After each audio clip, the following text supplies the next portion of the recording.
मत वाले होते हैं।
ठिकाना सारे जम के मारों का, सारे जग में एक ठिकाना सारे जम के मारों का।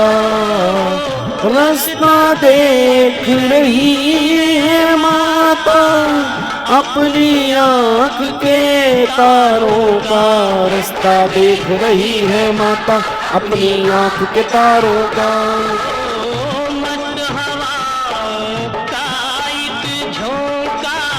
ये संदेशा लाया है, चलो बुलावा आया है, माता ने बुलाया है।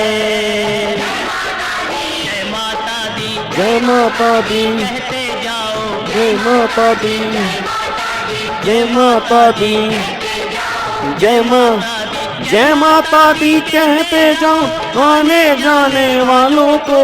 तुमने जाओ तुम मत देखो अपने पाँव के छालों को।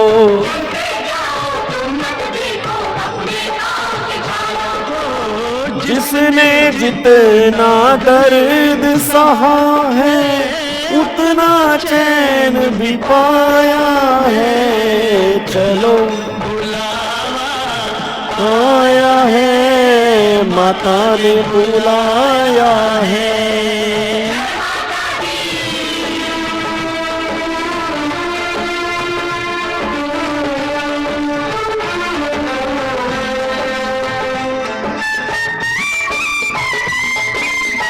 ताली बजा के सारे बच्चे, हाँ जी ताली बजाएंगे सारे।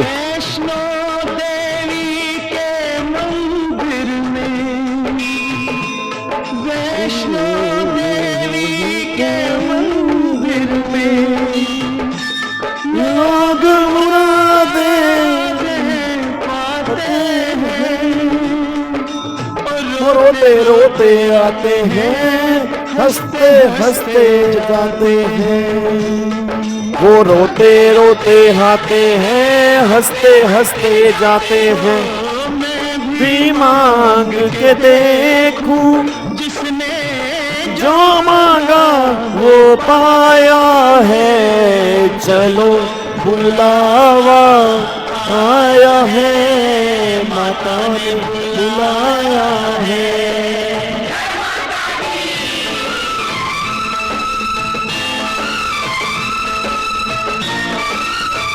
ताली बजा के सारे बच्चे, बहुत बढ़िया बहुत बढ़िया।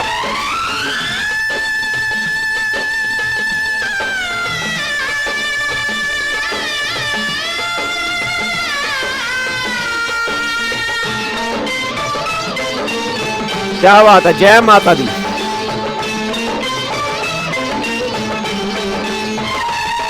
बेटी तो एक माँ हूँ माता, माँ ही माँ को पहचाने, बेटे का दुख हूँ माता। माँ ही माँ को पहचाने, बेटे का दुख क्या होता है, और कोई क्या पर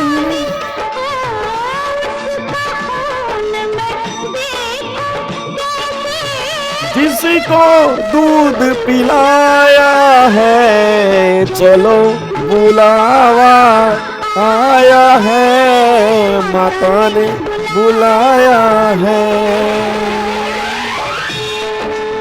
वेरी गुड इवनिंग जी, गुड इवनिंग, गुड इवनिंग। की हाल चाल? चलो बहुत वधिया वधिया ही होना चाहिए।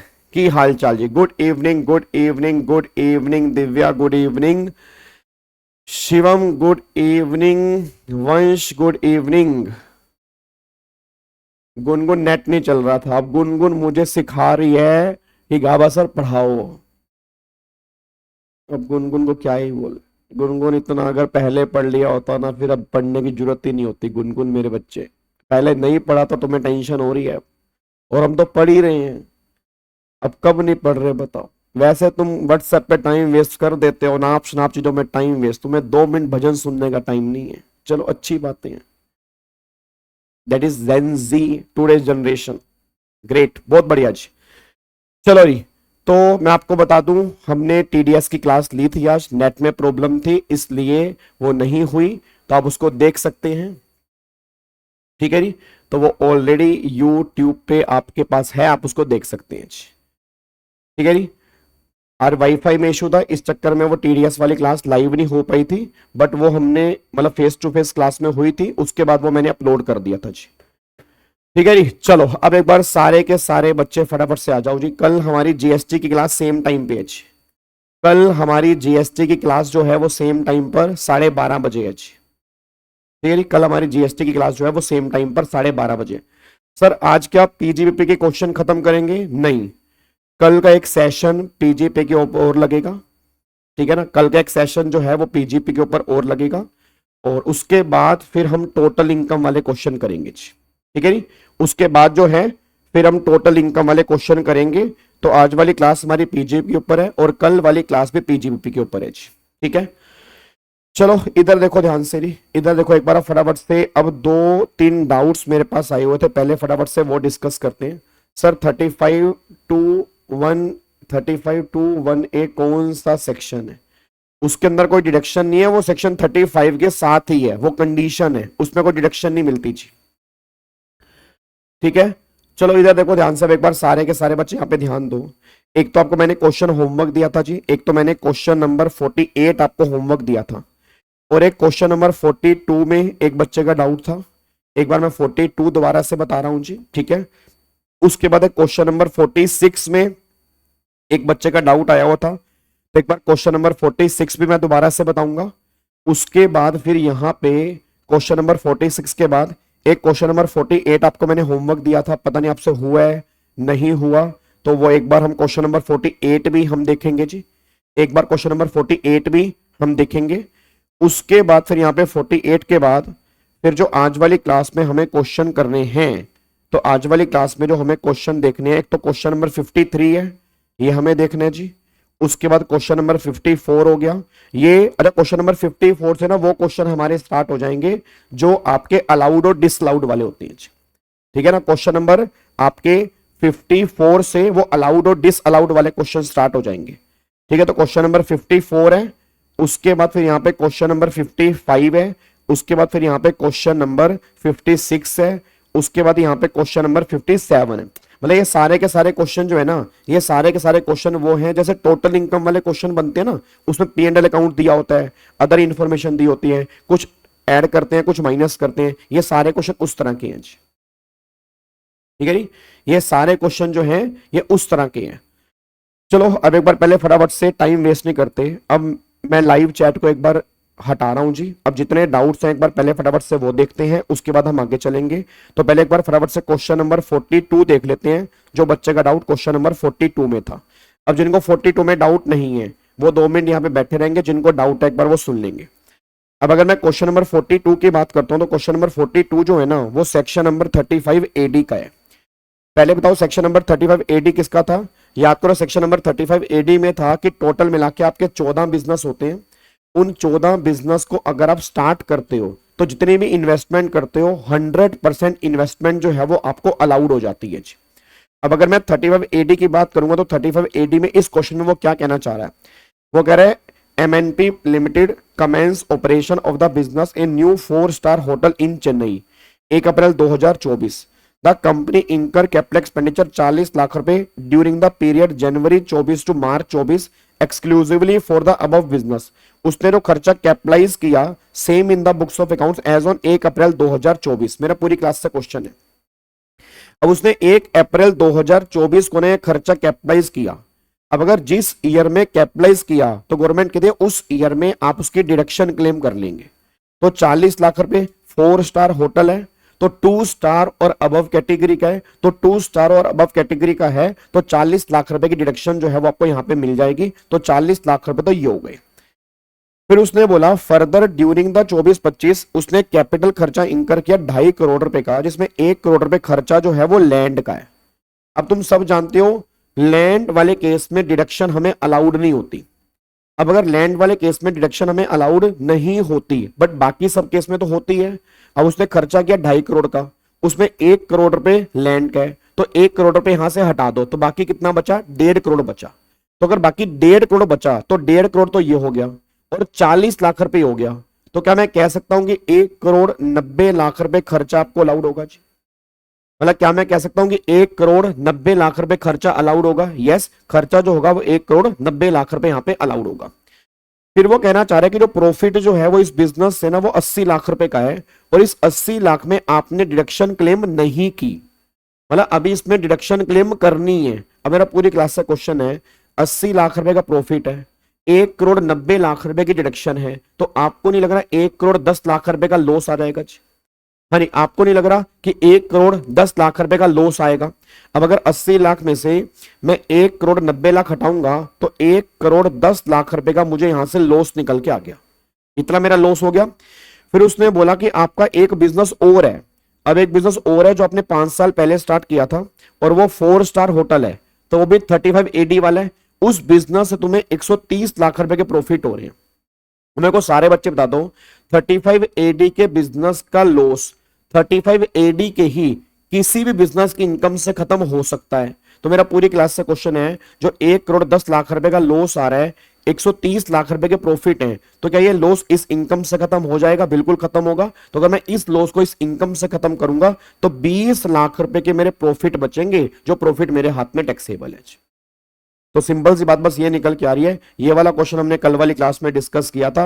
आपके 20 लाख रुपए के प्रॉफिट बच रहे हैं क्योंकि उस बिजनेस से लॉस है, इस बिजनेस से प्रॉफिट है, इसको मैं सेट ऑफ करूंगा तो नेट जो है 20 लाख रुपए की इनकम बचेगी। ये हमारा आंसर यहां पे निकल के आएगा जी।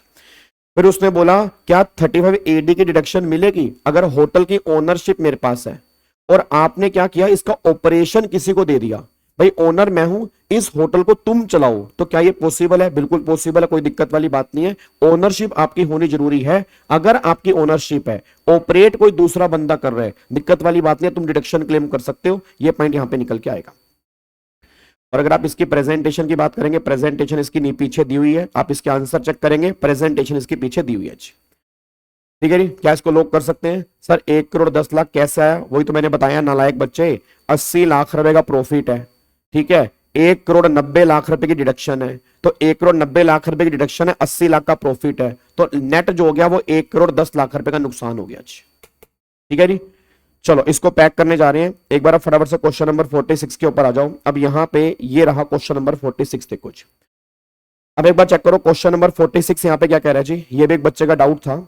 वो कह रहा है Bhandari and Batray partnership firm consisting 2 partner जो हैं रिपोर्ट ए नेट प्रॉफिट जो है वो 7 लाख रुपए का है before deduction of the following item. मेरा पूरी क्लास से क्वेश्चन है। अब मुझे नहीं पता मेरी क्लास में कितने बच्चे इंटेलिजेंट हैं और कितने बच्चे इंटेलिजेंट नहीं है, कितने बच्चे इन क्वेश्चन को सुन रहे हैं, कितने बच्चे अपनी बातों में लगे हुए हैं, मुझे उसका कोई पता लेना नहीं है।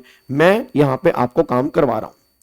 अब अगर मेरी क्लास में सिंगल बच्चा भी इंटेलिजेंट है, उसको याद आ रहा होगा कि हमने सेक्शन 40B में ना बुक प्रॉफिट निकालना सीखा था। अब अगर मैं सेक्शन 40B के बुक प्रॉफिट की बात करूंगा तो बुक प्रॉफिट कैसे निकालते हैं बताओ जी। तो बुक प्रॉफिट निकालने का तरीका होता है कि जो भी आपके नेट प्रॉफिट होते हैं, जो भी आपके नेट प्रॉफिट होते हैं, अगर वो आफ्टर द डिडक्शन है, आफ्टर द डिडक्शन का मतलब क्या है, उसमें से रेमुनरेशन माइनस की हुई है, इंटरेस्ट माइनस किया हुआ है। तो गवर्नमेंट ये बात कहती है कि अगर रेमुनरेशन माइनस कर रखी है तो वो रेमुनरेशन हमें जोड़नी पड़ेगी, और इंटरेस्ट अगर माइनस कर रखा है 12% तक है, सही है। अगर 12% से ऊपर वाला है तो वो हमें ऐड करना पड़ेगा, उसके बाद आपके बुक प्रॉफिट निकल कर आएंगे, इसके बेस पे कैलकुलेशन करनी है।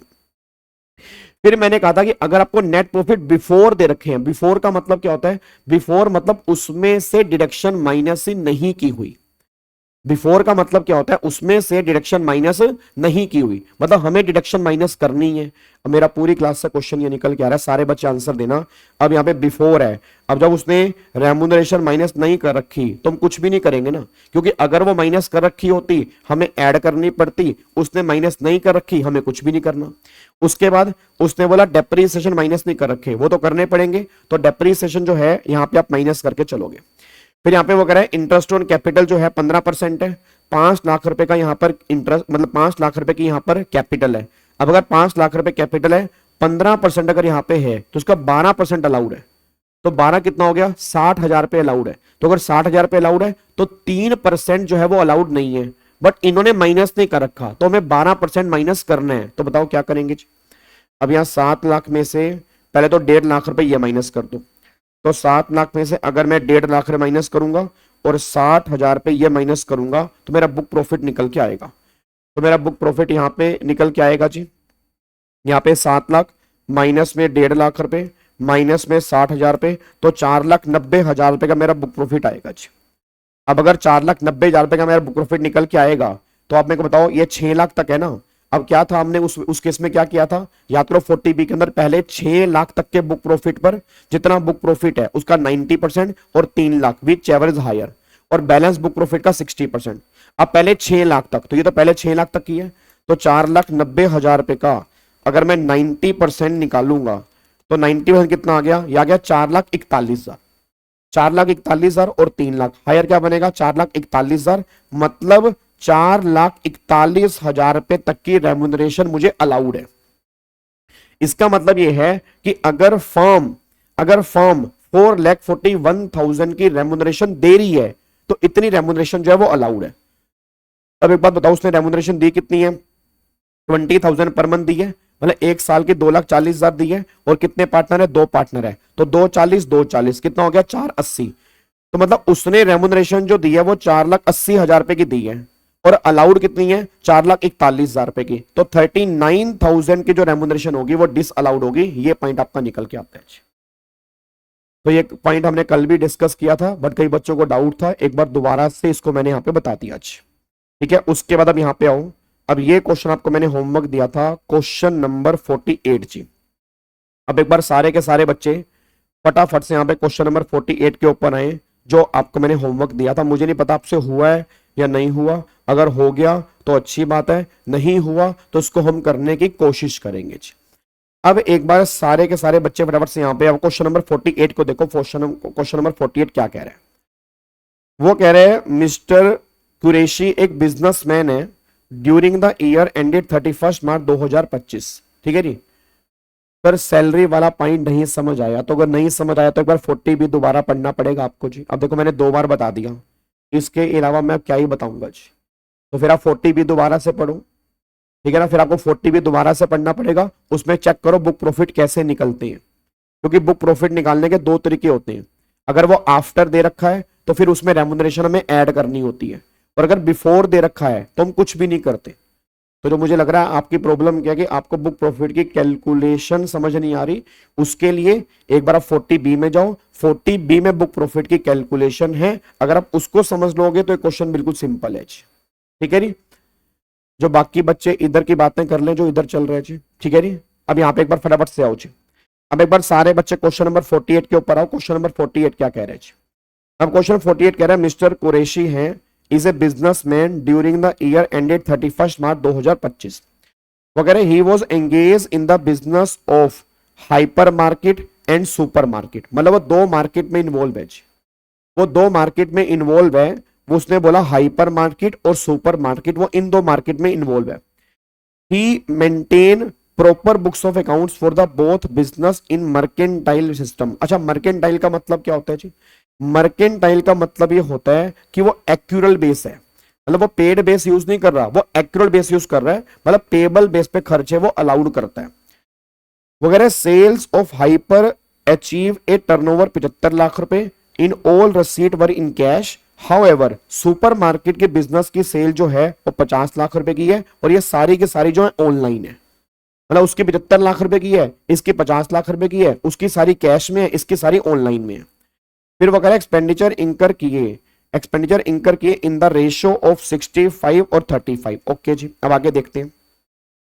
अब वो कहना चाह रहा है यहाँ पे, कह रहा है सैलरी जो है वो 10 लाख रुपए की है, रिपेयर ऑन बिल्डिंग जो है वो 181 की है, इंटरेस्ट 1,10,000 रुपए का है, ट्रेवलिंग 31,550 की है, डेप्रीसिएशन 8,12,000 रुपए का है, नेट प्रॉफिट जो है वो इतना दे रखा है।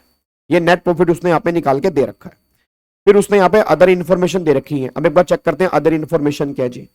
वो कह रहा है in addition to above repair of 1 lakh was incurred for the building a new room which was debited to P&L account. अब इसका मतलब क्या निकल के आ रहा है, एक बात मेरे को बताओ। उसने बोला जो इन एडिशन टू अबव, मतलब जो ऊपर दिया उसको छोड़ के, जो ऊपर दिया ना उसको छोड़ के आपने क्या किया, repair of 1 lakh was incurred for building a new room which was debited to P&L account. अब मेरा पूरी क्लास का क्वेश्चन है, उसने 1 लाख रुपए खर्चा किया बिल्डिंग की रिपेयर पे, एक नया रूम बनाया। अब अगर एक नया रूम बनाया तो एक खर्चा कैपिटलाइज होना चाहिए था। अब अगर ये खर्चा कैपिटलाइज होना चाहिए था, मतलब इस पे डेप्रीसिएशन मिलना चाहिए था। अब इन्होंने क्या बोला कि अब आपने डेबिट कर दिया। जब आपने डेबिट कर दिया तो गलत कर दिया ना, तो हमें क्या करना पड़ेगा, 1 लाख रुपए ऐड करने पड़ेंगे और इस पे जो डेप्रीसिएशन पड़ेगा वो इसमें से माइनस करना पड़ेगा। भाई सिंपल सी बात निकल के आ रही है। उसने बोला कि नया रूम बनाया तो खर्चा कैपिटलाइज होना चाहिए, कैपिटलाइज होगा तो डेप्रीसिएशन मिलेगा। और उसने क्या बोला कि पूरा का पूरा 1 लाख रुपए डेबिट कर दिया, तो जो डेबिट किया वो ऐड करोगे, फिर उस पर जो डेप्रीसिएशन होगा वो माइनस करोगे। आगे की depreciation as per income tax 1961 वो कितना है, 7,17,000 रुपए है। तो मतलब 8,12,000 रुपए वाला ऐड कर दोगे और 7,17,000 वाला क्या कर दोगे, माइनस कर दोगे, क्योंकि अकाउंट्स वाला है, अकाउंट्स वाला ऐड कर दोगे, इनकम टैक्स वाला माइनस कर दोगे। फिर वो कह रहा है 75,000 जो उसने कैश में दिया है 30 सितंबर 24 को to Mrs an accountant for preparation of the accounts for the year ended 31 March 24 and adjusted under the head expenditure payable account. अब मेरा पूरी क्लास से क्वेश्चन है, एक बात मेरे को बताओ, आप इसको डिस अलाउड मत कह देना। बहुत सारे बच्चों का आंसर मैंने चेक किया था व्हाट्सएप के ऊपर, कई बच्चों ने आंसर दिया था, वो कह रहे थे इसको डिस अलाउड बोलेंगे। ये डिस अलाउड नहीं है, याद करो। आपने 2 सेक्शन पढ़े होंगे, एक तो सेक्शन आपने पढ़ा था 40A3 और एक सेक्शन आपने पढ़ा था 40A3A, अगर आपको याद आ रहा हो। अब एक सेक्शन आपने 40A3 पढ़ा और एक सेक्शन आपने 40A3A पढ़ा। अब इन दोनों सेक्शंस में क्या फर्क है? तो सेक्शन 40A3 क्या बोलता था कि अगर पेमेंट 10,000 तक की है तो कोई दिक्कत नहीं है, अगर 10,000 से ऊपर की है तो अकाउंट पे चेक, अकाउंट पे ड्राफ्ट या ऑनलाइन करोगे तो खर्चा अलाउड है, नहीं तो वो डिस अलाउड है। तो 40A3 उस केस में एप्लीकेबल होता था जहां पे खर्चे पेड बेस पे अलाउड होते थे। बट याद करो मैंने कहा था कि इनकम टैक्स में खर्चे पेबल बेस पे भी अलाउड होते हैं। और ये बंदा जो है ये तो एक्यूरल बेस यूज कर रहा है। एक्यूरल बेस का मतलब क्या कि पेबल बेस यूज कर रहा है। पेबल बेस का मतलब क्या कि खर्चे पेबल बेस पे अलाउड हो रहे हैं। अब उसने बोला एक खर्चा है 75,000 जो उसने कैश में दिया 30 सितंबर 24 को, जो उसने एक्यूरल बेस पे अलाउड हो चुका था। अब याद करो 40A3A, मेरा पूरी क्लास का क्वेश्चन है, 40A3A की बात करूंगा। ऐसा खर्चा जो पेबल बेस पे अलाउड हो चुका था, आपने बाद में कैश पे किया, कैश वो 10,000 से ज्यादा है, तो वो सारे खर्चे को डीम्ड बिजनेस की इनकम मान के टैक्सेबल करेंगे, अगर आपको याद आ रहा हो। तो ये पॉइंट 40A3 का नहीं है, ये पॉइंट 40A3A का है। इस पूरे के पूरे 75,000 रुपए को हम डीम्ड बिजनेस की इनकम मानेंगे और अकॉर्डिंगली टैक्सेबल करेंगे, बस ये पर ध्यान दो। तो सिंपल सी बात ये निकल के आ रही है कि जो खर्चा पेबल बेस पे अलाउड हो चुका है, फिर बाद में बात होगी, अब उसको पेमेंट कर रहे हैं तो डिस अलाउड तो हो नहीं सकता, क्योंकि वो खर्चा पिछले साल का है। तो अगर मैंने कहा वो डीम्ड बिजनेस की इनकम होगी और डीम्ड बिजनेस की इनकम मान के टैक्सेबल है, तो 75,000 जो है हम इनकम में ऐड बैक कर देंगे। 75,000 जो है वो इनकम में ऐड बैक कर देंगे। आप गलती से डिस अलाउड मत वर्ड बोलना, ये डीम्ड पीजीपी की इनकम है। डिस अलाउड में क्यों नहीं कह रहा, क्योंकि डिस अलाउड होता है जो सेम ईयर में होता है, डिस अलाउड जो होता है वो सेम ईयर में होता है, ठीक है ना। वो कौन सा है, वो 48(3) है, ये 48(3) है। और 48(3) क्या बोलता है, जो खर्चे पेबल बेस पे अलाउड हो चुके हैं, फिर बाद में अगले साल आप पे कर रहे हो और वो 10,000 से ज्यादा है और तुम कैश में पे कर रहे हो, तो फिर वो डीम्ड बिजनेस की इनकम मान के टैक्सेबल करेंगे। बस ये पर ध्यान दो। क्या बात मेरी समझ में आ रही है? ठीक है, अब अगले पॉइंट के ऊपर आओ जी। अब नेक्स्ट पॉइंट देखो वो क्या कह रहा है, कह रहा है he was forced to shut down his furniture business in the year 2022। अब वो मतलब फोर्स का मतलब क्या है, उसने अपनी मर्जी से फर्नीचर वाला धंधा बंद नहीं किया, उसको वो धंधा बंद करना पड़ा। कब बंद करना पड़ा? सन 2022 में उसको ये धंधा बंद करना पड़ा। As his accountant absconded with cash 5 lakh rupaye, उसका अकाउंटेंट जो है वो 5 लाख रुपए कैश लेके फरार हो गया जी। उसका अकाउंटेंट 5 लाख रुपए कैश लेके फरार हो गया, इसलिए उसको अपना धंधा बंद करना पड़ा। And fully allowed in that year, जो उस ईयर में फुली अलाउड था। Unabsorbed business loss of furniture business, 3 lakh रुपए के लॉस है जो अनएब्जॉर्ब है। 3 लाख रुपए के लॉस जो है वो अनएब्जॉर्ब है। 4 लाख रुपए को इंश्योरेंस कंपनसेशन मिला फॉर द कैश थेफ्ट, जो कैश थेफ्ट हुआ उसके लिए तुम्हें 4 लाख रुपए कंपनसेशन मिला। अब मेरा पूरी क्लास का क्वेश्चन है, तुम्हें 4 लाख कंपनसेशन मिला आज, ठीक है, और तुम्हारे बिजनेस लॉस कितने? 3 लाख रुपए के, तो भाई 4 लाख रुपए मिला कंपनसेशन, तो 4 माइनस 3, तो 1 लाख रुपए की यहाँ पे नेट इनकम निकल के आ रही है। और जो 5 लाख रुपए तुमने कैश दिया था, मतलब जो तुम्हारा चोरी हो गया था, वो तुम्हें अलाउड तो हो ही गया था। तो अब मुझे पैसा कितना मिला? इंश्योरेंस कंपनी से मिला मेरे को यहाँ पर 5 लाख रुपए, कितना मिला? 4 लाख रुपए, और लॉस कितने हैं? 3 लाख रुपए, तो 1 लाख रुपए की जो है वो मेरी इनकम निकल के आ रही है। फिर वो mister Qureshi declare income presumptive taxation, उसने अपनी इनकम जो है वो प्रिजम्पटिव इनकम के बेस पे दिखाई है। अच्छा, अगर मैं तुमसे बोलता हूं प्रिजम्पटिव इनकम के बेस पे दिखाई है, तो बताओ प्रिजम्पटिव इनकम में क्या करते हैं जी? प्रिजम्पटिव इनकम में जितनी टर्नओवर होती है उसका, अगर वो कैश में है तो 8%, अगर वो ऑनलाइन है तो 6% बिजनेस की इनकम मान लेते हैं। अब अगर वो प्रिजम्पटिव इनकम बेस यूज कर रहा है तो प्रिजम्पटिव इनकम में उसने टर्नओवर हमें ऊपर दी हुई थी जी, ये रही 75 लाख की टर्नओवर है, ये सारी के सारी कैश में है, तो 75 लाख का 8% हो गया, और ये सारी की सारी ऑनलाइन मोड में है, 50 लाख का 6% हो गया। तो अगर आप चेक करोगे 75 लाख का 8%, तो 6 लाख रुपए की तो ये इनकम हो गया, और 3 लाख रुपए की इनकम हो गया, तो 9 लाख रुपए की इनकम निकल के आ गई 44 AD में। तो 9 लाख रुपए की इनकम आ रही है 44 AD में, 44 AD में। बट अब अगर मान लो 44 AD नहीं ले रहा, नॉर्मल इनकम ले रहा है, तो नॉर्मल इनकम में कैसे कैलकुलेट करेंगे? अब ये बताओ देखो, सारे बच्चे बताओ, सबसे पहले बेस क्या बनेगा? सबसे पहले बेस क्या बनेगा? बेस बताओ। 3,93,950 रुपए, ये तुम्हारा बेस बनेगा जी, ठीक है ना। जब हम बिजनेस के प्रॉफिट निकालते हैं तो बेस हमारा क्या बनता है? बेस बनता है नेट प्रॉफिट। नेट प्रॉफिट कितने? 3,93,950 रुपए, ये नेट प्रॉफिट है, इसको तुमने बेस बना लिया। अब इसको तुमने बेस बना लिया, उसमें तुम ऐड कर दोगे क्या? डेप्रिसिएशन, कौन से वाला? अकाउंट्स वाला। तो इसमें 8,12,000 रुपए आप ऐड कर दोगे जी। क्या करोगे? 8,12,000 रुपए ऐड कर दोगे। फिर जो इनकम टैक्स वाला डेप्रिसिएशन है 7,17,000 रुपए, ये तुम माइनस कर दोगे। तो आप यहां पे क्या करोगे? 3,93,950 में आपने यहाँ पे 8,12,000 रुपए जोड़ दिए, और 7,17,000 रुपए का डेप्रिसिएशन यहां से माइनस कर दिया। फिर यहाँ पे ये जो बिल्डिंग के 1 लाख रुपए रिपेयर के हैं, अब ये कैपिटल खर्च है, इस पे डेप्रिसिएशन मिलना चाहिए, उसने बोला डेबिट कर दिया तो गलत कर दिया, तो 1 लाख रुपए आप ये जोड़ोगे, और इसमें से बिल्डिंग पे 10% रेट है डेप्रिसिएशन का, तो 10,000 रुपए इसमें से माइनस कर दोगे, ठीक है। 1 लाख यहाँ पे जोड़ोगे, 10,000 रुपए इसमें माइनस कर दोगे। अब एक बार चेक करोगे यहाँ पे 75,000 ये कैश वाले जो है, ये भी तुम्हारी बिजनेस की इनकम बनेगी 75,000। अब एक बार चेक करो यहाँ पे कितना आ रहा है जी, तो यहाँ पे 3,93,950 प्लस में 8,12,000 माइनस में 7,17,000 प्लस में 1 लाख माइनस में 10,000 प्लस में 75,000, तो ये बनेगा 653,950 653,950, ये मेरी पीजीपी की इनकम निकल के आ रही है। अच्छा, अब ये इनकम जो निकल के आ रही है, क्या ये प्रिजम्पटिव के बेस पे निकल के आ रही है, नॉर्मल बेस पे निकल के आ रही है? बताओ जी, क्या ये इनकम जो निकल के आ रही है, क्या ये प्रिजम्पटिव के बेस पे निकल के आ रही है या नॉर्मल के बेस पे निकल के आ रही है? हाँ नहीं, किसके बेस पे निकल के आ रही है? नॉर्मल के बेस पे निकल के आ रही है। और मेरा पूरी क्लास का क्वेश्चन है, नॉर्मल के बेस पे इनकम इतनी आ रही है। अगर मैं चेक करूंगा नॉर्मल के बेस पे जो इनकम मेरी आ रही है, तो नॉर्मल के बेस पे मेरी इनकम जो निकल के आ रही है 653950। तो नॉर्मल के बेस पे मेरी इनकम आ रही है 653950। और यहां पे इनकम आ रही है 9 लाख रुपए। यहाँ पे इनकम कितनी आ रही है जी? यहाँ पे इनकम जो निकल के आ रही है वो 9 लाख रुपए की इनकम मेरी यहाँ पे आ रही है जी। अच्छा, इन दोनों में एक एक लाख रुपए जोड़ोगे, बताओ कौन सा जोड़ेंगे जी? एक एक लाख रुपए जोड़ेंगे, बताओ कौन सा जोड़ेंगे 1 लाख रुपए?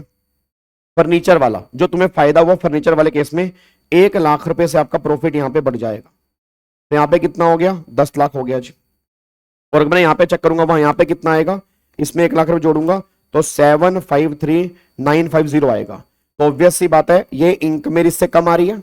बट अगर ये इनकम मेरी इससे कम है, अब तुम सब जानते हो, अगर मैं अपनी लोअर इनकम शो करना चाहता हूं तो फिर मुझे अकाउंट्स मेंटेन करने पड़ेंगे और मुझे ऑडिट करवाना पड़ेगा, तो मैं ये इनकम शो कर सकता हूं, नहीं तो फिर कोई दिक्कत नहीं है।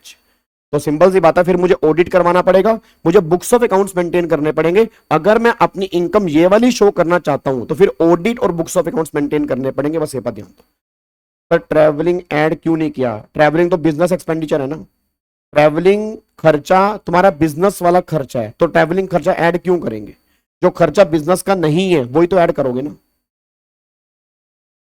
अगर कैश थेफ्ट जो है वो अलाउड नहीं होता तो फिर रिकवरी टैक्सेबल भी ना होती जी। अलाउड था तो वो रिकवरी टैक्सेबल थी ना। पहले वो अलाउड हो चुका है तो वो रिकवरी टैक्सेबल है जी। पर एक, क्योंकि वो बिजनेस की इनकम का पार्ट नहीं है, वो 2022 का है जी। 2022 की रिकवरी 24 में हो रही है, इसलिए मैंने 1 लाख रुपए अलग से ऐड किया जी। ठीक है ना। वो बिजनेस जो है वो बिजनेस आपका डिसकंटिन्यू हो चुका है, वो बिजनेस आपका बंद हो चुका है, इसलिए उसकी 1 लाख रुपए की इनकम को मैंने अलग से लिया जी। मैंने पहले कब ऐड किया? हेलो भाई साहब, ओए ओ चिंटू, क्या हो गया तुम्हें? मैंने पहले 1 लाख रुपए कब ऐड किया भाई? मैंने 1 लाख रुपए, नालायकों, 1 लाख रुपए पहले मैंने कहां ऐड किया है? मैंने तो कहीं ऐड भी नहीं किया। वो 1 लाख रुपए तो उसका है, बिल्डिंग वाला खर्चा है। सर 75,000 रुपए कैसे आया? ऐसे आया, ये वाला कैश वाला, जो 75,000 है वो कैश वाला है ना। सर 10,000 डेप्रिसिएशन रिपेयर का है, वो भी ऐड करेंगे। क्यों ऐड करेंगे भाई? 1 लाख रुपए ऐड करोगे, ये वाला जो है 1 लाख रुपए कहां पे है? ये 1 लाख रुपए आप ऐड करोगे जी, ये वाला, ठीक है। और उसमें से जो इनकम टैक्स का 10% डेप्रिसिएशन है वो तो माइनस करोगे ना। भाई तूने 1 लाख रुपए डेबिट कर रखा है तो गलत कर रखा है, 1 लाख को ऐड करो, फिर 1 लाख पे जो इनकम टैक्स में डेप्रिसिएशन मिलना चाहिए वो तो माइनस करोगे जी। सैलरी माइनस क्यों करोगे यार? तुम्हें क्या हो गया है? सैलरी क्यों माइनस करोगे? सैलरी तुम्हारा खर्चा है, salary is your business expenditure. मैं अपने एम्प्लॉय को सैलरी पे कर रहा हूं तो वो मेरा बिजनेस वाला खर्चा नहीं है, तो क्यों इसको ऐड बैक करोगे? आपको मैंने सैलरी के चैप्टर में भी कहा था कि सैलरी का चैप्टर एम्प्लॉय के हाथ में लगता है, एम्प्लॉयर के हाथ में पीजीपी का चैप्टर लगता है। तो मैं अपने एम्प्लॉय को सैलरी पे कर रहा हूं, that is my business expenditure ना। अरे यार एक ना भाई मेरी बात सुनो, देखो मैंने आपको पहले भी कहा था ये क्लास मेरी सिर्फ क्वेश्चंस की है। प्रॉब्लम क्या है, तुम इतने जिद्दी बच्चे बन चुके हो ना, तुम कह रहे ऐसे की तैसे हमें तेरा पता है गब्बे, कहता है तो क्वेश्चन, बताता प्रोविजन भी है। और जब तू प्रोविजन बताता है तो हम क्यों पढ़ के आए? हमारे पास और काम नहीं है? मोदी से मीटिंग है, डोनाल्ड ट्रंप से मीटिंग है, कई सारी हमारे दिन में मीटिंग लाइन अप होती है, और तू हमें प्रोविजन बताएगा। बताएगा मतलब बताएगा, हम तुझे आगे बढ़ने ही नहीं देंगे। और मैंने स्ट्रिक्टली कहा था कि ये सेशन जो है सिर्फ मेरे क्वेश्चन के हैं। फिर मैंने क्यों वो बैच लिया, रिवीजन बैच? मेरे को ये बताओ, अगर मेरे को क्वेश्चन ही बताने थे फिर मैंने रिवीजन बैच क्यों लिया, जिसमें 35 लेक्चर मैंने इनकम टैक्स के लगा दिए। 35 लेक्चर लगाने के बाद भी तुम्हारा ये हाल है कि सर एक बार बताना 40A 3A क्या था। नालायक। इधर सुनो ध्यान से, 10,000 रुपए कैसे आया? अब सुन लो 10,000 रुपए कैसे आया। 10,000 रुपए ऐसे आया, जो 1 लाख रुपए आपने ऐड किया, अब 1 लाख रुपए आपने बिल्डिंग का ऐड किया, तो बिल्डिंग पर डेप्रिसिएशन कितना है? 10%, तो 1 लाख रुपए का 10% जो हो गया, तो वो 10,000 पे क्या करेंगे, माइनस करेंगे डेप्रीसिएशन। तो जो आपने 1 लाख रुपए बिल्डिंग का जोड़ा, उस पर डेप्रीसिएशन जो है वो 10% है, वो 10,000 पे आपने माइनस किए।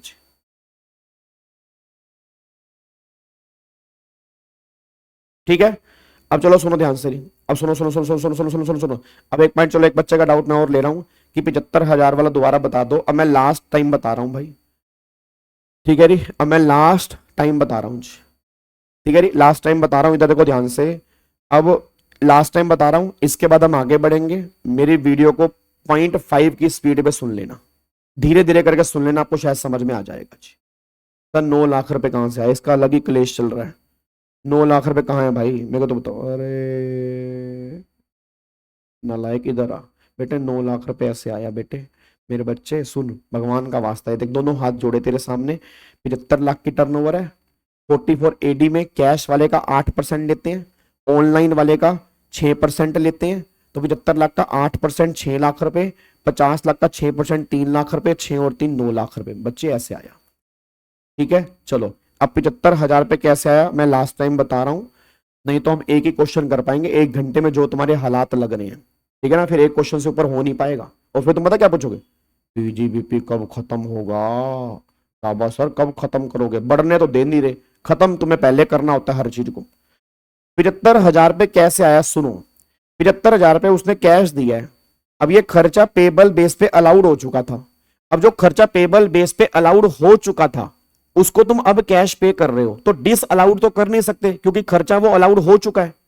अब जब वो खर्चा पहले अलाउड हो चुका है, अब तुम कैश पे कर रहे हो और कैश 10,000 से ज्यादा है, तो गवर्नमेंट ने कहा अब ये डीम्ड बिजनेस की इनकम माना जाएगा और ये तुम्हारे हाथ में टैक्सेबल होगा। क्योंकि डिस अलाउड नहीं कर सकते ना।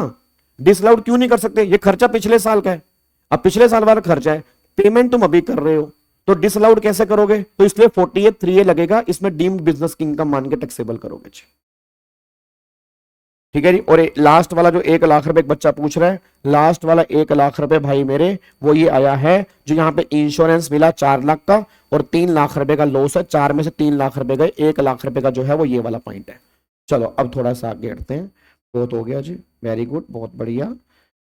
शांत विवेक, शांत होता है विवेक, देख बड़े बड़े शहरों में छोटी छोटी बातें होती रहती हैं विवेक, ठीक है, गुस्सा नहीं होना तेरे को, ठीक है। अब तू हर बच्चे को सेटिस्फाइड नहीं कर सकता विवेक, 15% ही रिजल्ट आता है, तू कहां 100% लाने की तरफ दौड़ रहा है। हाँ चलो आओ जी, क्वेश्चन नंबर 53 पे आओ जी। अब एक बार फटाफट से क्वेश्चन नंबर 53 पे आओ जी। अब ये क्वेश्चन नंबर 53 सुनो, क्वेश्चन नंबर 53 वैसे मैंने घर से आपको दिया था जी।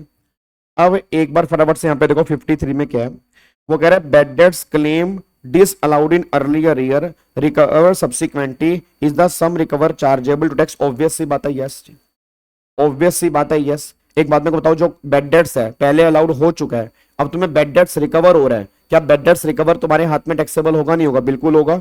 सेक्शन 41(4) में बेड डेट्स की रिकवरी जो है वो टैक्सेबल है।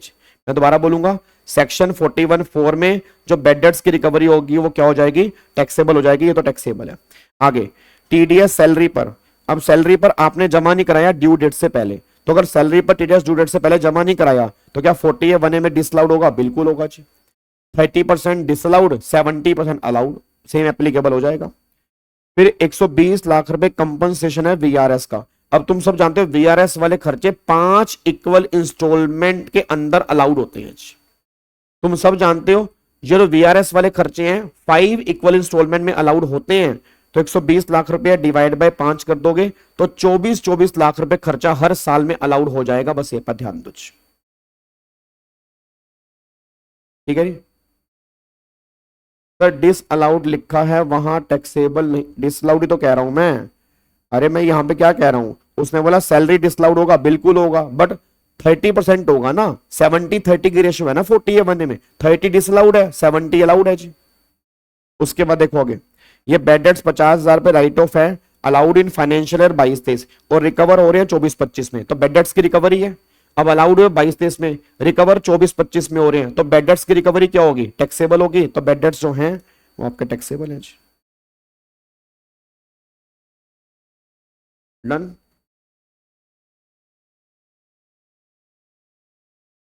क्या इसको लॉक कर सकते हैं जी? क्या इसको हम लॉक कर सकते हैं? फटाफट से बता दो जी। ठीक है, डिसअलाउड कहां पे कह रहे हो? अच्छा, बैड डेट्स यहाँ पे डिस, हाँ तो अगर डिसअलाउड थे तब ये रिकवरी टैक्सेबल नहीं है, तब ये रिकवरी टैक्सेबल नहीं है। अगर बैड डेट्स पहले अलाउड हो चुके हैं तब ये रिकवरी टैक्सेबल है। अब इन्होंने बोला डिसअलाउड है, तो वो डिसअलाउड है तो रिकवरी टैक्सेबल नहीं होगी, तो पहले वाले केस में 41(4) एप्लीकेबल नहीं होगा। 41(4) तब लगता है जब बैड डेट्स पहले अलाउड हो चुके हो, ये डिसअलाउड है तो उस केस में रिकवरी टैक्सेबल नहीं है। ठीक है जी, अब यहां पे आओ। अब जो पहला क्वेश्चन अब स्टार्ट कर रहे हैं आज की क्लास का पहला क्वेश्चन। शुक्र है भगवान का, आ जाओ। अब मेरे को लग रहा है यही क्वेश्चन होगा बस आज। अरे अब सुनो ध्यान से जी, कल हमारी पीजीबीपी की लास्ट क्लास है, ठीक है ना? मेरे ख्याल से 4 लेक्चर हमने लगा दिए, जितने क्वेश्चन भी हो गए, ठीक है, बहुत है। बहुत का मतलब इसके अलावा तुम्हें खुद भी प्रैक्टिस करनी है। कल हमारी लास्ट क्लास है और कल आपकी सैलरी की रिवीजन जो है, सैलरी की रिवीजन हमारी बची हुई है, उसकी रिवीजन 3:30 बजे के अराउंड एक वीडियो आएगी, ठीक है, सैलरी की रिवीजन उसमें हम देखेंगे। उसके बाद जब सैलरी की रिवीजन होगी उसके बाद हम जीएसटी की रिवीजन स्टार्ट करेंगे। सैलरी की रिवीजन के बाद हम जीएसटी की रिवीजन स्टार्ट कर देंगे। जो जीएसटी का हमारा सुदर्शन बैच चल रहा है तो वो तो डिटेल बैच चल रहा है, जिसको जीएसटी की सिर्फ रिवीजन करनी है, ठीक है ना, रिवीजन करनी है, उसको डिटेल में नहीं देखना, तो वो रिवीजन हम जीएसटी की बहुत जल्दी स्टार्ट करने जा रहे हैं। और पीजीबीपी के कल के सेशन के बाद हम 2 दिन लगाएंगे सैलरी के क्वेश्चन पे, और फिर हम टोटल इनकम वाले क्वेश्चन करेंगे 3 दिन, सिर्फ 3 दिन, 3 और 2 5 दिन। तो उसके बाद फिर हम जीएसटी के क्वेश्चन स्टार्ट कर देंगे। ठीक है जी,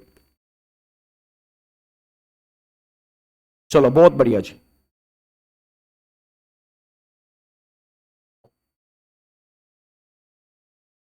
चलो अब एक बार फटाफट से आओ जी।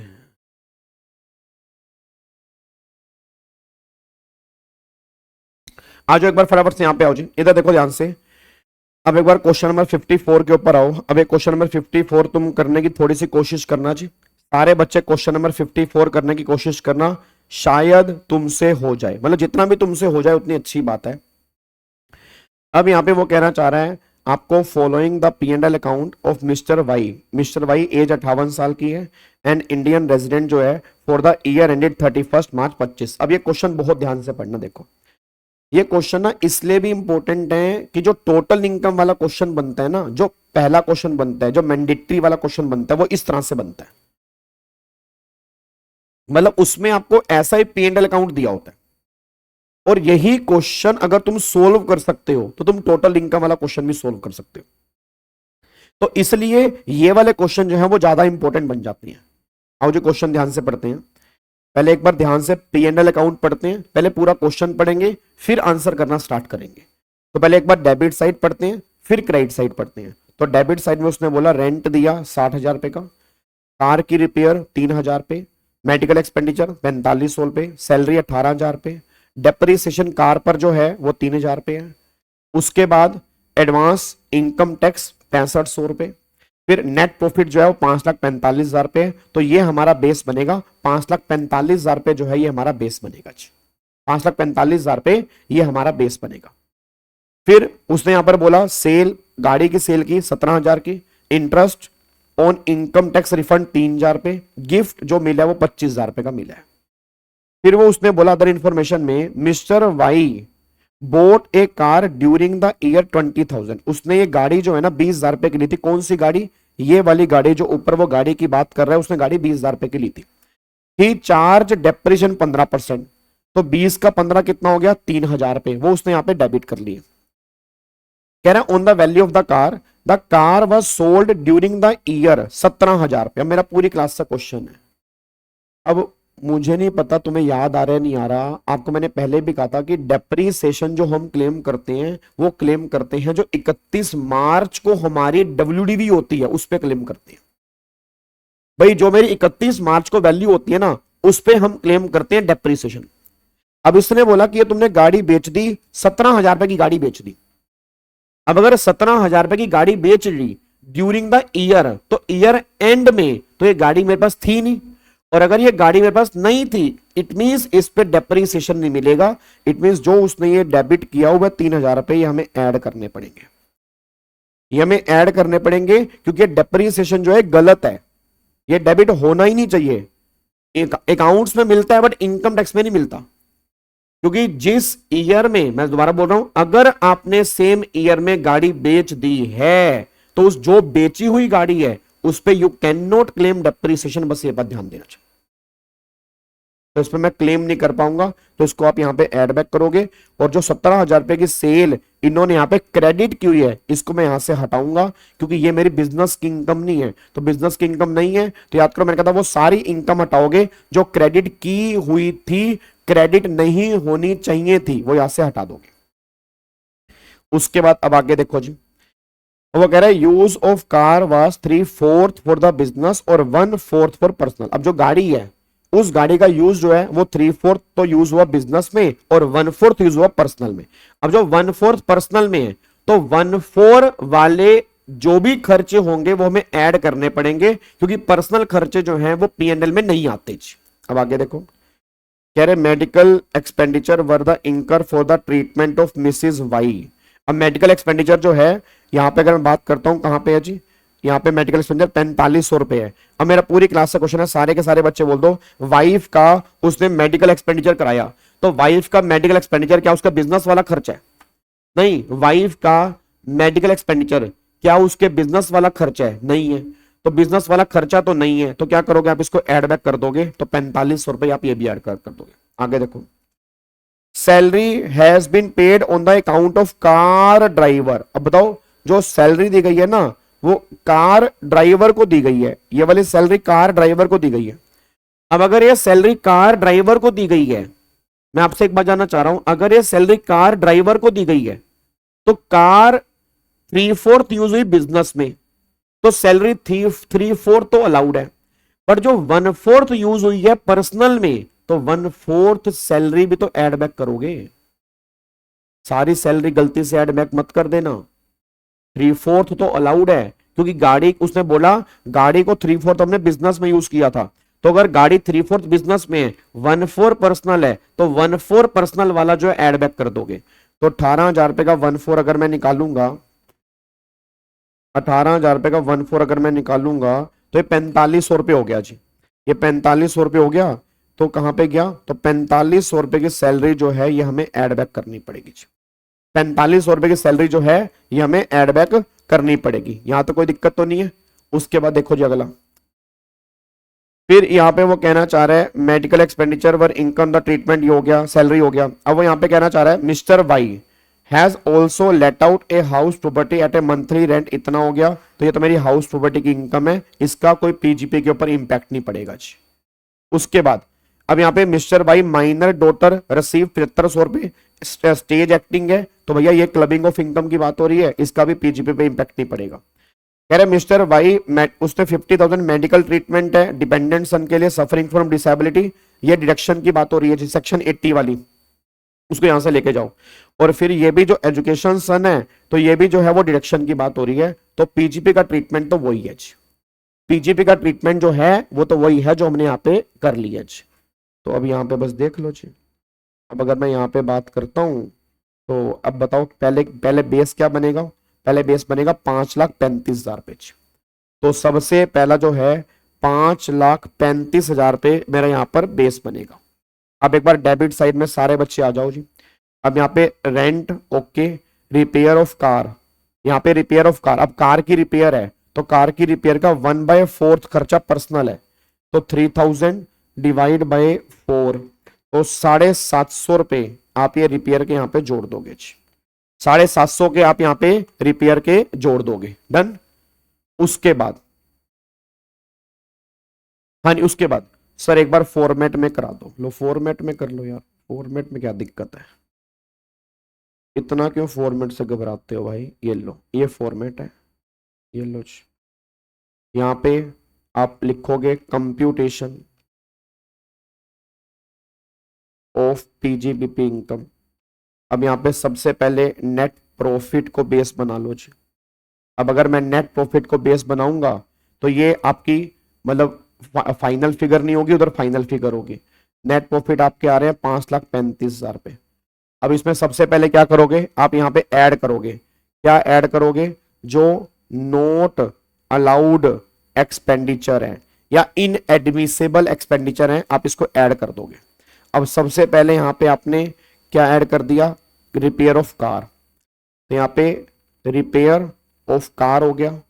अब 3,000 रुपये का 1/4 निकालोगे तो 750 रुपये आपने ये जोड़ दिया। फिर क्या आ गया, मेडिकल एक्सपेंडिचर जोड़ दिया जी। यहाँ पे आपने क्या जोड़ दिया, मेडिकल एक्सपेंडिचर। किस लिए जोड़ दिया, वाइफ के लिए, तो 4500 रुपये आपने ये जोड़ दिया जी। 4500 रुपये आपने ये जोड़ दिया। उसके बाद फिर वो कह रहा है सैलरी। अब सैलरी भी ड्राइवर वाली है जी।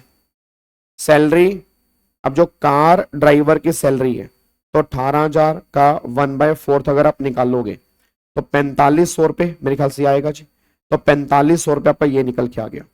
फिर डेप्रीसिएशन कार का ये जोड़ दोगे जी।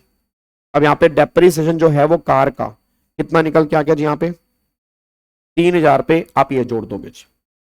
डन जी, 3,000 रुपये आप यहाँ पे ये जोड़ दोगे। उसके बाद देखो फिर यहाँ पे एडवांस इनकम टैक्स। आप सब जानते हो इनकम टैक्स मेरा पर्सनल खर्चा है, तो इनकम टैक्स मेरा पर्सनल खर्चा है तो उसको यहां से हटा दो। तो इनकम टैक्स मेरा पर्सनल खर्चा है, तो यहाँ पे कितना आ गया इनकम टैक्स का, यहाँ पे आ गया 6500 रुपये।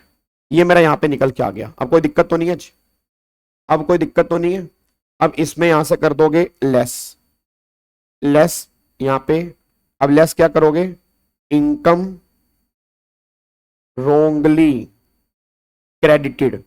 अब जो इनकम रोंगली क्रेडिटेड हो गई है, मतलब जो इनकम क्रेडिट नहीं होनी चाहिए थी बट वो क्रेडिट कर दी है, या इनएडमिसेबल क्रेडिट, जो क्रेडिट होनी नहीं चाहिए थी, तो उसको यहां पे हटा दो जी। डन, यहां कोई दिक्कत तो नहीं है जी।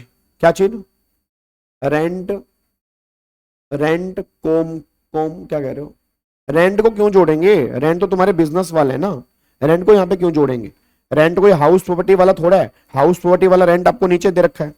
अब यहाँ पे गाड़ी की सेल 17,000 में माइनस कर दो, गाड़ी की सेल, यहाँ पे कार सेल। अच्छा, एक बच्चा बार बार कह रहा है सर कार सेल को आपने 1/4 क्यों नहीं किया। भाई क्यों करेंगे, कार सेल बिजनेस की इनकम थोड़ा है। कार सेल करना बिजनेस की इनकम नहीं होती। कार का डेप्रीसिएशन, कार के खर्चे 1/4 अलाउड हो सकते हैं, पर कार सेल करना बिजनेस की इनकम नहीं है।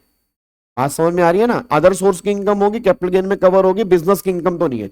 और कार वैसे भी पर्सनल एसेट है, तो अगर पर्सनल एसेट वाले केस में कवर है और अगर बिजनेस में यूज ही नहीं हुई, आपने ड्यूरिंग द ईयर बेच दी है, तो उसको बिजनेस की इनकम में क्यों ही दिखाओगे आप।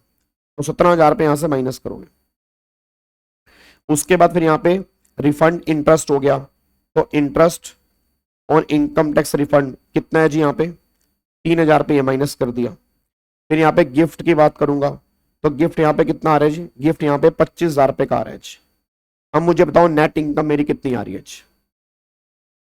अब सारे बच्चे फटाफट से बताओ नेट इनकम के। स्नेहा जीएसटी के बच्चे, वो रेगुलर बैच है, वो फ्री वाला रिवीजन बैच नहीं है। फ्री वाला रिवीजन बैच ऑलरेडी यूट्यूब पे डला हुआ है, आप उसको देख सकते हैं। 5,35,000 प्लस में 750, प्लस में 4500, प्लस में 4500, प्लस में 3,000, प्लस में 6500, और फिर यहाँ पे माइनस में 17,000, माइनस में 300, माइनस में 25,000। तो यहाँ पे बताओ अब कितना क्या रह गया इसके अंदर जी। एक बार चेक करना कुछ और तो नहीं रह गया जी, एक बार क्वेश्चन में देख लो कुछ और रह गया हो। डन, एक बार मेरे को बताओ इसको कैलकुलेशन करके कितना आ रहा है। 5,6,250, 5,6,250 क्या कह रहे हो, 5,9,350। भाई 5,9,350 आ रहा है या 5,9,250 आ रहा है, तुम्हारा तो अलग अलग आंसर आ रहे हैं। 3,000 कहां पे, अच्छा ये तो 3,000 ही है। 5,9, रेंट तो अलाउड है ना, रेंट का क्या करोगे, रेंट तो अलाउड है, रेंट तो बिजनेस वाला है। 5,9,250 आ रहा है, बिजनेस की इनकम आ रही है 5,09,250 रुपए, तुम्हारी पीजीपी की इनकम आ रही है। अच्छा अब देखो, अब यही क्वेश्चन जो है ना, ये क्वेश्चन ये टोटल इनकम वाले क्वेश्चन में कन्वर्ट हो गया। अब मेरे को बताओगे ये क्वेश्चन टोटल इनकम वाले केस में कैसे कन्वर्ट हो गया? ये क्वेश्चन टोटल इनकम में कैसे कन्वर्ट हो गया?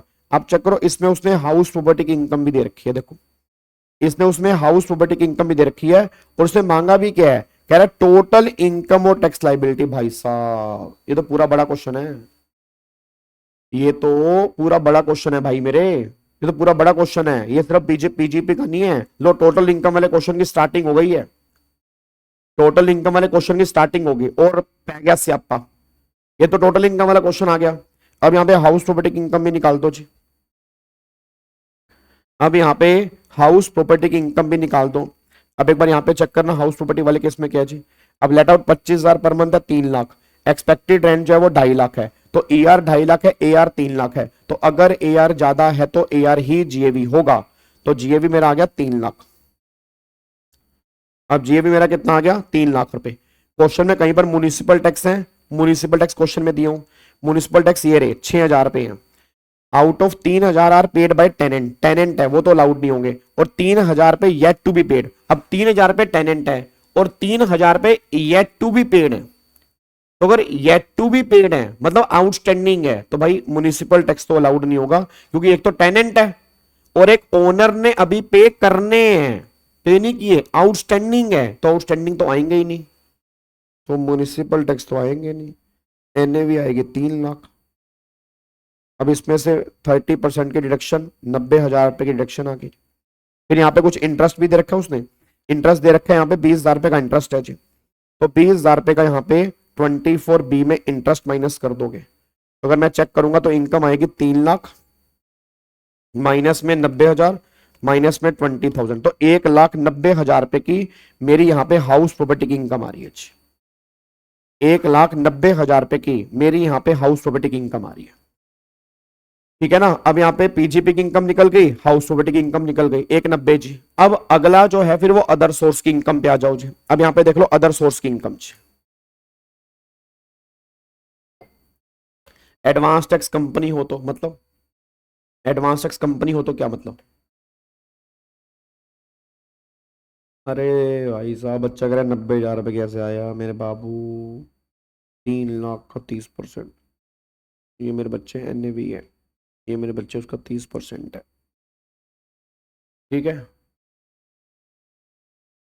एक तो भाई साहब मैं तो एक कई कई बच्चे में तो पता नहीं भगवान का वास्ता है, मतलब मेरे को एक उनके वो रुकते ही नहीं है, उनको लेना देना ही नहीं है ये चीजों से क्या चल रहा है, उनकी उनकी एक धुन सवार है, और ऐसी धुन सवार है वो एक मैसेज करके ना, एंटर एंटर, बोल गाबे बोलेगा एंटर, बोल गाबे नहीं बोलता एंटर, बोल गाबे बोल एंटर, बोल गाबे बोल एंटर, बोल गाबे बोल एंटर, ले मैसेज एंटर, ले मैसेज एंटर। अबे नालायकों, तुम्हारे पास और कोई काम धाम नहीं है क्या पढ़ाई के अलावा, और पढ़ना नहीं है तुमने? हाँ लग ही जाते हो पागलों की तरह, बिल्कुल ही काम वाम नहीं है क्या और कोई कुछ? क्वेश्चन कर लो, पेपर में तुम्हारा ये क्वेश्चन नहीं बनना क्या, GST की लाइव क्लास कब होगी, लाइव क्लास कब होगी एंटर, लाइव क्लास कब होगी एंटर, लाइव क्लास कब होगी एंटर। नालायक कहीं के, एक क्वेश्चन भाई साहब टका के मैसेज पेलते रहते हैं, बस क्वेश्चन नहीं करने तुमने, बस जो क्वेश्चन ये बनेंगे फिर। चलो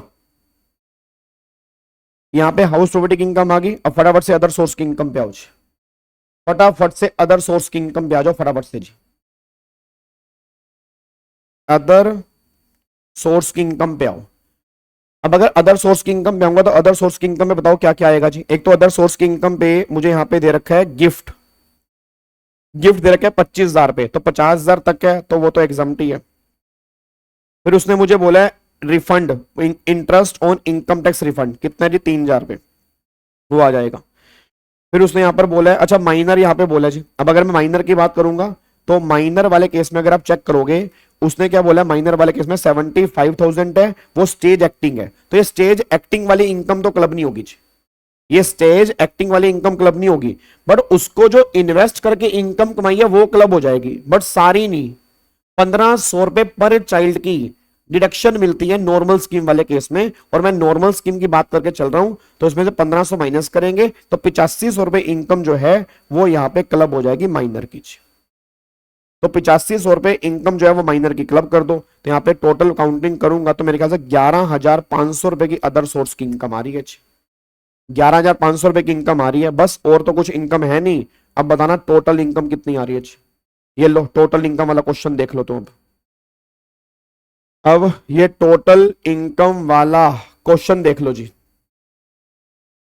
यहां पे 5,09,250, उसके बाद यहां पे 1,90,000 और फिर यहां पे क्या आएगा 11,500, तो 7,10,750 रुपए ये टोटल इनकम आ रही है जी।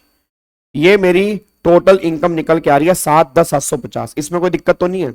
अब इसमें सॉरी टोटल इनकम नहीं, ग्रोस टोटल इनकम, इसमें से माइनस करनी है डिडक्शन, माइनस करनी है डिडक्शन। अब एक बार यहां पे चेक करो, डिडक्शन देखते हैं जी एक बार क्या कह रहा है।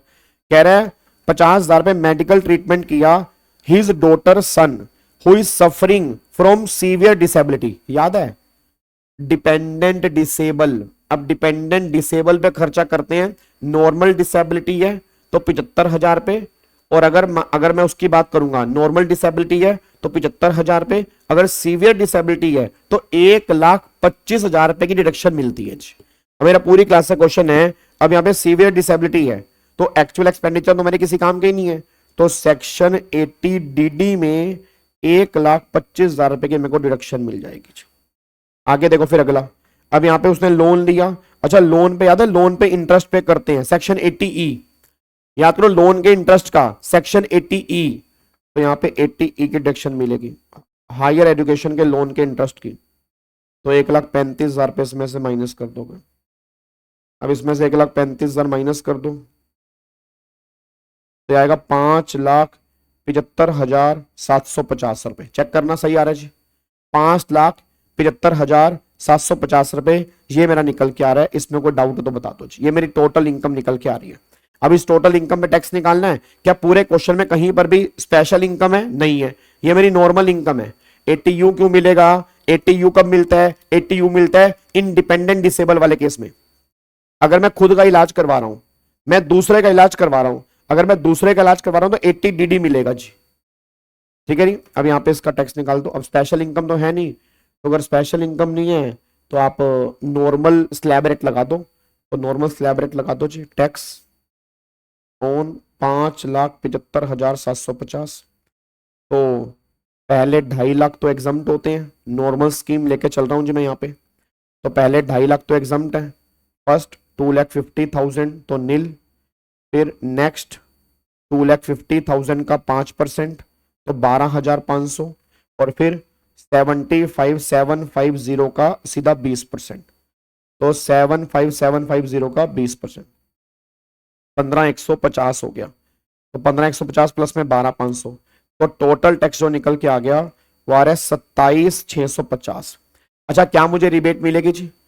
क्या मुझे रिबेट मिलेगी? फटाफट से बोल दो जी, क्या मुझे रिबेट मिलेगी इसमें जी? जल्दी बोलो, क्या मुझे रिबेट मिलेगी? हाँ या ना? नहीं मिलेगी, क्योंकि इनकम 5 लाख से ऊपर है। और अगर मैं नॉर्मल स्कीम लेके चलता हूं, अगर मैं नॉर्मल स्कीम लेता हूं तो 5 लाख तक रिबेट मिलती है, तो इसमें रिबेट नहीं मिलेगी। 4% सेस जोड़ दो। तो इसमें अगर मैं 4% सेस जोड़ूंगा तो 28,760 राउंड ऑफ करने के बाद ये आंसर आएगा। 28,760 ये राउंड ऑफ करने के बाद आंसर निकल के आएगा। ये बात ध्यान दो जी। क्या बात मेरी समझ में आ रही है? अच्छा अभी गेम खत्म नहीं हुई। अब क्वेश्चन तुमने अगर ध्यान से पढ़ा हो, तुम्हारा सिर चकरा जाएगा। अभी तुम्हारा सिर चकरा जाएगा अगर तुमने क्वेश्चन ध्यान से पढ़ा हो। उसने एडवांस टैक्स भी दिया था 6500 रुपए का। अब जो उसने एडवांस टैक्स 6500 रुपए का पे किया था, तो उसको इसमें से माइनस कर दोगे। याद है एडवांस टैक्स और TDS माइनस होता है, तो इसमें से माइनस कर दोगे 6500 रुपए, तो 22,260 रुपए का नेट टैक्स बनेगा जो आपको देना होगा। भाई कार क्यों लेंगे यार? कार सेल यहां पे क्यों लोगे? कार जो तुमने ड्यूरिंग द प्रीवियस ईयर में सेल कर दिया उसका तुम क्यों लोगे? बताओ ना। सेल प्राइस कहां लेते हैं हम? सेल प्राइस हम कहां लेते हैं? बताओ सेल प्राइस हम कहां लेते हैं? मेरे को ये बताओ, तुम सेल प्राइस कहां लेते हो आप? 80 TTA क्यों आएगा? 80 TTA सेविंग के इंटरेस्ट पे है। तुम्हें कहां क्वेश्चन में सेविंग का इंटरेस्ट मिल रहा है भाई? तुम्हें क्वेश्चन में कहां पे सेविंग का इंटरेस्ट मिल रहा है? मेरे को तो समझ नहीं आ रहा सेविंग का इंटरेस्ट पूरे क्वेश्चन में कहां पे है। बैठे बैठे तुक्के मारते जा रहे हो बस। मेरे से ना डांट मत खा लेना, मैं सही बता रहा हूं, मैं लाइव चैट्स में ब्लॉक कर दूंगा आपको।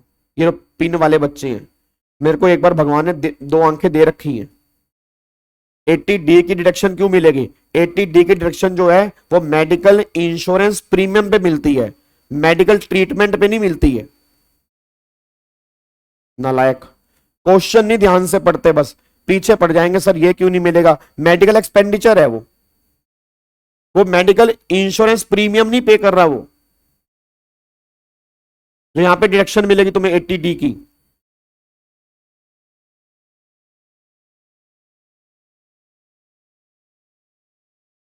ठीक है जी, चलो जी, अब इसको लॉक करते हैं। अब सुनो ध्यान से, अब सुनो।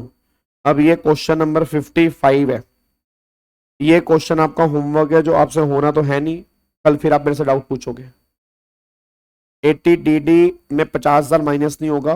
80DD एक बार जाके पढ़ लो थोड़ा सा, डिडक्शन का चैप्टर, वहां पे लिमिट फिक्स होती है 75,000 एक 25। आपने एक्चुअल खर्चा कितना ही किया हो, 75 और एक 25 की लिमिट फिक्स होती है। ठीक है, तो एक 25 की डिडक्शन मिलेगी, आपने एक्चुअल खर्चा कुछ भी किया हो। ठीक है, चलो, ये क्वेश्चन आपका होमवर्क है, वैसे करना तो आपने है नहीं है, बट कराना मुझे ही है। बट फिर भी एक मन की थोड़ी इच्छा होती है मेरी कि चलो भाई, मैंने अपनी तरफ से होमवर्क दिया, आप शायद इसको करेंगे, मन की इच्छा है, बाकी तो आपके ऊपर है। तो आप एक बार ये घर से करके आएंगे, क्वेश्चन नंबर 55। ठीक है, ये क्वेश्चन नंबर 56 भी है। ये क्वेश्चन नंबर 56 भी है, ये वाला क्वेश्चन भी 56 है। ये भी क्वेश्चन घर से करके आओगे? बोलो। कोशिश तो तुम डेली करते हो, कोशिश तुम डेली करते हो, करोगे? क्वेश्चन नंबर 56 घर से ट्राई करोगे? बोलो बोलो, जल्दी बोलो फटाफट से। हैं? चलो ठीक है जी, डन। तो क्वेश्चन नंबर 56 भी आप घर से ट्राई करके आएंगे। ये दोनों क्वेश्चन बस आपने घर से ट्राई करके आने, जो मुझे पूरी उम्मीद है आपसे हो भी सकते, नहीं भी हो सकते। अगर हो जाएंगे तो अच्छी बात है जी। ठीक है, अब सुनो ध्यान से, अब सुनो। अब मैं एक क्वेश्चन तुम्हें और करवा रहा हूं। अभी मैं अभी छोड़ नहीं, क्लास छोड़ नहीं रहा हूं, एक क्वेश्चन मैं तुम्हें और करवा रहा हूं। और वो क्वेश्चन जो है, ये दो क्वेश्चन तो होमवर्क है, ध्यान रखना है, दो क्वेश्चन आपके होमवर्क है जो अपने घर से करके आने हैं। एक क्वेश्चन मैं तुम्हें और करवा रहा हूं जी, और वो क्वेश्चन जो है, 2 मिनट रुक जाओ बस।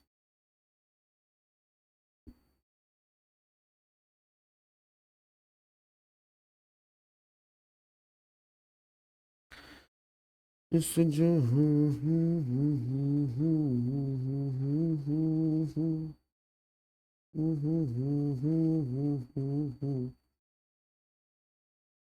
कहाँ पे गया?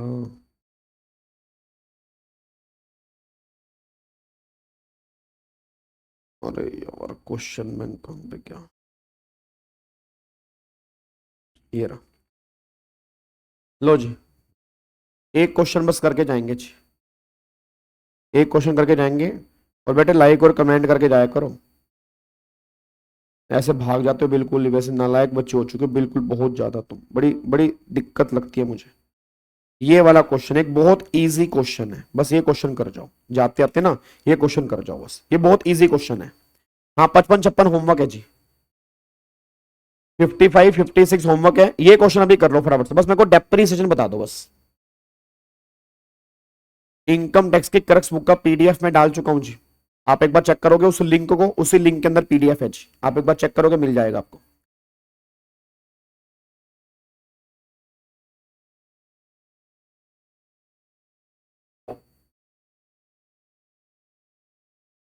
जल्दी करो फटाफट से जी। डेप्रिसिएशन बताना है आपको, नॉर्मल एडिशनल दोनों। हाँ बिल्कुल, वर्किंग नोट बनाना होता है जी, बिल्कुल वर्किंग नोट बनाना होता है। नॉर्मल एडिशनल दोनों डेप्रिसिएशन आप मुझे बता दो फटाफट से।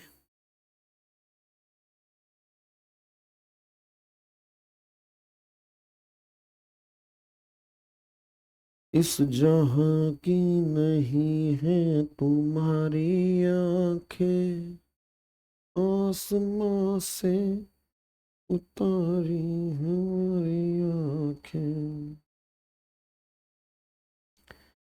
इस जहां की नहीं है तुम्हारी आंखें।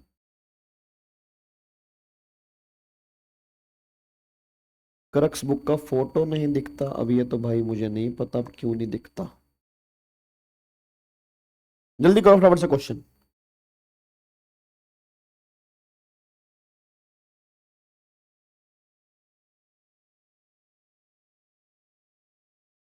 जल्दी कर लो क्वेश्चन तुम सारे, जल्दी कर लो। एडिशनल आ रहा है 480, टोटल आ रहा है कितना आ रहा है? एक बात मेरे को बताओ, कंप्यूटर का अलग बनाना, कंप्यूटर का अलग ब्लॉक बनाना, क्योंकि कंप्यूटर वाले केस में 40% है, कंप्यूटर वाले केस में 40% है, इसका अलग ब्लॉक बनाना जी। अब यहाँ पे ऑफिस प्रीमाइस है 2 जनवरी 25 है ना, तो इस पे मिलेगा 20%, क्योंकि यूज लेस देन 180 है, तो 3 लाख का 20 कितना हो गया? 60,000 रुपए का इस पे हो गया, 60,000 रुपए का इस पे हो गया, कंप्यूटर पे 60,000 रुपए हो गया। उसके बाद अब यहाँ पे आप चेक करोगे, ये 30 लाख है और 30 लाख और 30 लाख और 20 लाख, 50 लाख। अब इस 50 लाख पे तो पूरा का पूरा यहाँ पर कितना मिलेगा? पहले 15% मिलेगा, तो 7.5 लाख तो ये मिलेगा, और इस 8 लाख पे कितना मिलेगा? 7.5%, तो 8 लाख का 7.5% कितना हो गया? 60,000 रुपए ये हो गया। फिर एडिशनल, एडिशनल इस पे तो नहीं मिलेगा, एडिशनल इस पे मिलेगा, इस पे मिलेगा। अच्छा, अगर एडिशनल इस पे मिलेगा तो 20 लाख का एडिशनल मिलेगा, पूरा 20%, कितना? 4 लाख। और 8 लाख रुपए का एडिशनल जो मिलेगा वो 10% मिलेगा, क्योंकि यूज लेस देन 180 है। अब एक बार यहां पे चेक करना, देखो जी, तो पहले तो 50 लाख का 15, 7.5, फिर यहाँ पे 8 लाख रुपए का 7.5%, 60,000 रुपए, और फिर यहाँ पे 60,000 रुपए। ये तो हो गया नॉर्मल डेप्रिसिएशन, आपका ऐसे ही निकला होगा, ठीक है ना। फिर एडिशनल की बात करो, अब एडिशनल 20 लाख पे पूरा 20%, 4 लाख, और इसका आपका 10% हो गया 80,000, तो टोटल 1290 और 60,000, टोटल जो है वो 13.5 लाख रुपए का डेप्रिसिएशन आ गया जी। डन, लोग कर दे इसको जी, पक्का पक्का। अब अगर इसमें डाउट है ना, फिर तुम मेरे से मार खाने वाले काम करोगे, फिर अब फिर नहीं कुछ कर सकते इसके अंदर जी। चलो बहुत बढ़िया, वेरी गुड जी, ठीक है। चलो तो फिर बाकी कल हमारी पीजीपी की लास्ट क्लास है भाई, ठीक है ना, कल हमारी पीजीबीपी की लास्ट क्लास है, बस ये बात ध्यान दो, ठीक है। कल हम पीजीपी पूरा खत्म करेंगे, और कल 12:30 बजे हम जीएसटी के लिए मिल रहे हैं, और कल 3:30 बजे आपकी सैलरी की क्लास, अच्छा 3:30 बजे सैलरी की क्लास आएगी, उसको आपने देखना है, और देन फिर हम आगे चलेंगे। Okay ji, bye bye, tata, thank you so much, Jai Hind, God bless you, bye bye, take care, thank you so much, bye bye.